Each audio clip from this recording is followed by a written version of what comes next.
Assalamualaikum warahmatullahi wabarakatuh. Bapak, Ibu, Saudara, para pemirsa Padang Panjang TV yang berbahagia, pada hari ini telah hadir di studio Padang TV yaitu Ibu Wit dari Kapolres Padang Panjang. Dan pada sesi ini kita akan bicara dengan beliau tentang Nagari Tagih. Untuk itu kepada Ibu Wit kami persilakan apa itu Nagari Tagih dan bagaimana apa sasarannya, mungkin lebih jelas pemirsa ingin tahu. Baiklah, pada kesempatan pagi yang berbahagia ini saya akan menjelaskan tentang Nagari Tagih Rumah Gadang. Sebenarnya untuk Nagari Tagih ini sebutan secara Nusantara atau pemerintahan itu adalah Kampung Tangguh Nusantara. Kampung Tangguh Nusantara. Ya, Kampung Tangguh Nusantara. Tetapi itu adalah secara umum.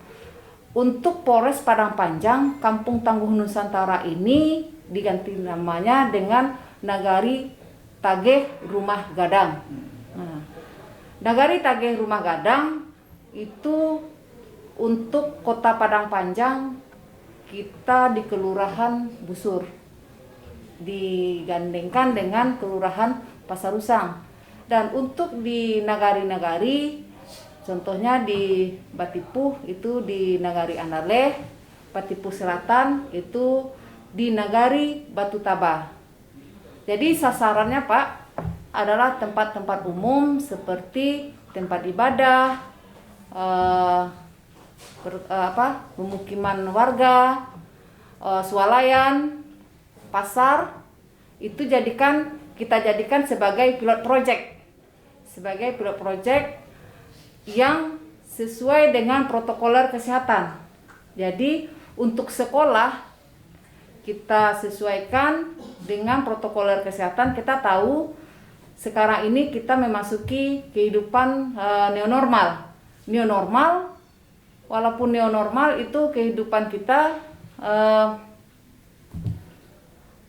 melaksanakan rutinitas seperti biasa, tetapi tetap mematuhi aturan sesuai dengan protokoler, seperti selalu memakai masker keluar rumah, sering mencuci tangan, dan selalu menjaga jarak. Nah, itulah yang kita jadikan seperti sekolah. Nanti sebelum anak-anak masuk sekolah akan dilakukan pengecekan suhu tubuh, anak-anak sekolah wajib memakai masker, dan untuk kapasitas ruangan itu pun dibatasi untuk anak-anak. Untuk di masjid pun demikian. Dan untuk Kampung Tagih Rumah Gadang ini, dia masyarakatnya yang bisa selalu mematuhi aturan-aturan protokoler kesehatan ini, Pak. Jadi tugas dari kepolisian itu untuk membina masyarakat, ya.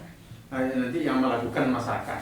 Kira-kira yang pelakunya di tengah masyarakat itu siapa? Untuk pelaku di tengah masyarakat yang kita kedepankan adalah Babin Kamtibmas dengan Babinsa. Nah, mereka yang akan mendorong masyarakat, mereka yang akan selalu mengedukasi masyarakat untuk pelaksanaan sesuai dengan protokoler kesehatan ini, Pak. Kalau kita lihat di Minangkabau ini, Bu, kan ada unsur masyarakat itu, ada penghulu, ada manti, ada mualim, ada dualam. Artinya ada nenek mama dan ada masyarakat yang bukan nenek mama. Jadi yang akan nanti memberitahukan kepada masyarakat itu, apakah Babin dan Babinsa ini melibatkan nenek mama di setempat atau ulama setempat? Bagaimana apanya? Kalau untuk apanya Pak, kita melibatkan semua unsur perangkat nagari atau kelurahan bersama dengan kepolisian dan Babinsanya. Jadi semua perangkat seperti nenek mama atau bapak nanti dia bersama-sama dengan kita, Pak. Oh, jadi intinya seluruh masyarakat yang ada di kampung itu tetap berperilaku seperti hari-hari biasa, tetapi taat kepada protokol kesehatan. Iya, benar. Yaitu wajib pakai masker, hindari kontak fisik, selalu sering cuci tangan. Sering cuci tangan pakai sabun, dengan air yang mengalir, hindari kerumunan. Terus kalau itu nanti tidak dilakukan oleh masyarakat, sementara kita telah mengimbau, apalagi upaya kita untuk meyakinkannya dulu. Itu dia Pak, kita kan sudah kita tunjuk di dalam kelurahan atau Nenggari itu, kita sudah membuat perangkat-perangkatnya. Kita akan selalu sering memberikan himbauan Pak. Selalu kita mengajak masyarakat kita agar dia paham tentang protokol kesehatan ini. Terima kasih Ibu Wi.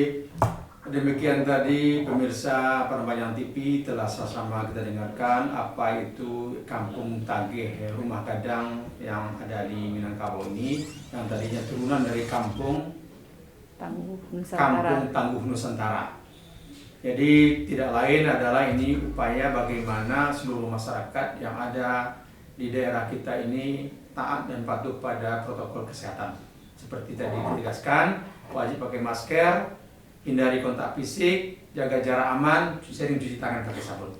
Mudah-mudahan ini dapat semuanya kita beritahukan kepada seluruh warga, sanak pemilih, kerabat untuk mematuhinya selalu setiap hari dalam beraktivitas. Demikian kami sampaikan. Assalamualaikum warahmatullahi wabarakatuh.